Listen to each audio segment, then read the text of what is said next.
Hey everyone, welcome to another episode of Tony D's Media Podcast. It's going to be a short one. I've freelancing my butt off and I'm on my deadline, and you know how that goes if you're a writer. So today's media podcast is about censorship. You probably noticed by all the comics, if you read the comics at the Webcomic Factory. And did I do one at Superfrat? I might have. I've done ones before on censorship. I get very keyed up about censorship. I definitely did a blog post about censorship on Superfrat. So recently what happened is that, for those of you who don't know, a bunch of, I guess you would call them conservatives. They weren't all uniformly conservatives, but a lot of people, let's say, got booted off of Facebook, and it was coordinated, I think, in part with Twitter, because there were some Twitter people who got booted as well, and it's just been very ugly, you know, because a lot of the people who are getting booted off are Trump supporters. And again, for those of you who don't know, I didn't vote for Trump. I wouldn't call myself a Trump supporter, but I'm not a Trump detractor. And it seems to be that everybody who's against Trump lumps you in the category of Trump supporter if you don't absolutely hate him and virtue signal all day and night about how much you hate Trump. It's not constructive, okay, Trump haters. It's just not constructive to be screaming at the top of your lungs. I mean, there's literally a day, an anniversary day when Trump is inaugurated, that people go out and scream to the heavens. It's the most pointless, stupid thing you could possibly do. It does nothing to solve any of your problems. And quite frankly, I think it makes life a little worse for the rest of us. If I happen to be walking by and I hear you screaming like a maniac, it does nothing. So let's be real about what's going on here. They are censoring people politically because it's ahead of the 2020 campaign, and they want to make sure, you know, various people who support Trump, and one of the big ones is Paul Joseph Watson. He's a big Trump fan. He doesn't even live here. He lives in England, and he makes funny videos about culture and politics. But he knows the way the wind blows. And, you know, I would advise you to watch some of his more recent videos. Now, I'm not a big fan of the whole InfoWars thing, and he's a big part of that. But his videos the last 3 or 4 years, they're very good, and they're not really conspiracy driven anymore. I mean, he did a bunch of that. You know, people on the internet and everywhere else in the world of entertainment, they do stuff to get, I don't know, ahead and get viewers. And YouTube has changed very much in that vein, and I'm not condoning it. I don't like people who do sort of a phony thing and then, you know, come back later and do something else and then pretend like the other thing didn't happen. But he's not pretending like he didn't make those videos. So I think, you know, it's very possible that he changed his mind and, you know, he's become more sophisticated. I think a lot of people have. I think PewDiePie has. PewDiePie was another guy who got, you know, attacked by the people in Silicon Valley who are censoring people. And it's a fact now, and the people who get up and say, well, this is all right-wing conspiracy. I mean, there's ample evidence at this point to show that companies like Google, Facebook, and Twitter specifically target conservative voices, and it is backfiring tremendously. Tremendously. Now look, I'm not a fan of these people who are Nazis, actual Nazis. But I'm 53 years old. I grew up in an era where we saw people who were, I wouldn't say they were, you know, I don't want to paint myself as some sort of victim here, but we saw people who were actually in the KKK. I mean, I'm in New Jersey, and there was KKK rallies back in the 70s at a high school. And that would be in the paper, and they would just do their stupid rally, and nobody cared. And maybe a few people would come out and scream at them, but it wasn't something that you would, you know, you wouldn't get in. What happens now on the internet is like getting a 5 or 6 cars full of people and going over there and beating the crap out of them. that wouldn't solve anything. And in fact, it would just draw attention to their cause, which is all those people want. All those white nationalists, Nazis, the real white nationalists and Nazis, they're ideological zealots and they just want attention. The people on the internet, they also too want attention, but unlike the KKK guys and the white nationalists, they are more open to a discussion of their ideas because many of their ideas are valid. And, you know, arguing them is tough. The people who are now more ideologically driven in this era are on the left side of politics. And they are coming out with this idea that socialism is good, even though Venezuela is unraveling. That communism is good, even though it's failed in every instance it's been tried. And there's basically no, I mean, the communists, you got two communist countries left, basically. You got North Korea, they're abandoning it. China's basically abandoned many of the precepts of communism. They're adopting capitalism more and more. And Cuba's like maybe, 5 to 10 years away from probably electing a president at some point, as soon as Raul Castro drops over. And you know, it's obvious that communism is a failure everywhere except on or in college campuses, where people still discuss it like it's oh, well, that's a possibility. So, you know, that's what's behind a lot of this left side of politics now. It's being driven by the extreme left, who have a distorted view of reality. People do not want all these extreme positions. They didn't want the right ones, and they do not want the left ones. They want something more moderate. They want to get on with their lives and do their thing. So all this nonsense on the internet, all it's doing, it's driving people who would normally be left moderates and vote Democrat, it's driving them to the right. It definitely has driven me far, far away from ever wanting to vote for the Democrats or even considering their positions anymore, because their positions have just become so extreme. There's really only one person in the Democratic Party I've seen that makes any sense, and that's Tulsi Gabbard. And you know, and she's been roundly attacked by people in her own side. Meanwhile, you got someone like Meghan McCain on The View, who embraces Joe Biden, who basically represents the status quo at this point. And here, you know, she's the daughter of the most warmongering senator that ever lived, and a Republican, and she embraces Joe Biden. That should tell you right there what Biden's all about. Tulsi Gabbard comes on the same show, and Meghan McCain treats her like she's the enemy and grills her. Doesn't grill anybody else like that, but oh yeah, she's going to grill an anti-war person who manages to get on a TV show. They already don't have any anti-war voices anywhere. Someone like that finally gets on a show. Stephen Colbert grilled Tulsi Gabbard.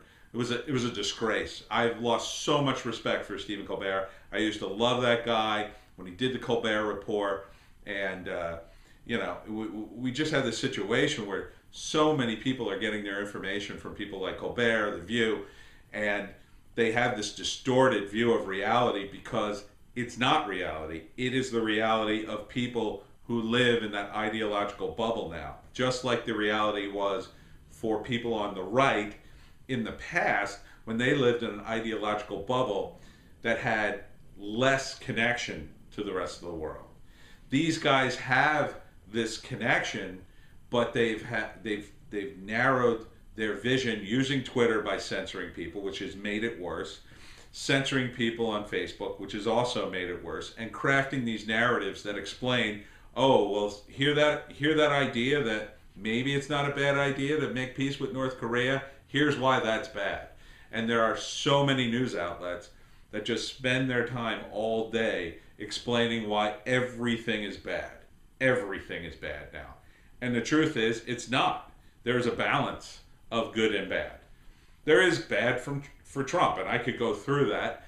I won't right now because it's complicated, but there is good coming out of the Trump administration, and no one on the left side is acknowledging any of it. You have to and I've done this on the internet and with people I know, you have to argue them into a corner before they'll even acknowledge the very basic good things that have happened under the Trump administration. I mean, the fact that you cannot get most Democrats to admit, hey, look, unemployment is down, the economy's doing well. It's not a crime to admit that, Democrats. It's not a crime to say, look, the economy is doing well under Trump. Now, there are complicated reasons for why that's happening, and he wouldn't get all the credit, but he deserves some of it, and they should just acknowledge that and move on. Instead, we have this terrible divide that's just being made worse by censoring people, and that's what censoring does. It makes people more radicalized. It forces people to pick a side. And when you have so many people so far left, you're driving the moderates onto the right. When you're calling people who are left moderates alt-right, it's crazy. I mean, you just have to watch some of Tim Pool. He just did a video on this, and he shows you, the various graphs how people's ideology has changed over the last 40 or 50 years. And for the Republicans, they've wavered a little, but mostly their ideological base has stayed in one place. But for the last few years, the Democrats have been driven so far left. I think it's partly a result of their victories socially, the acceptance of gay people, the acceptance of minorities in every facet of life. That was their big card that they would play, and that was they had the moral high ground by fighting for those things. But those fights are won. The Republicans and conservatives have ceded that ground, and they've embraced it for the most part. Yes, there's a few wackaloons still around. Mike Pence, I don't like him, but for the most part, it's over.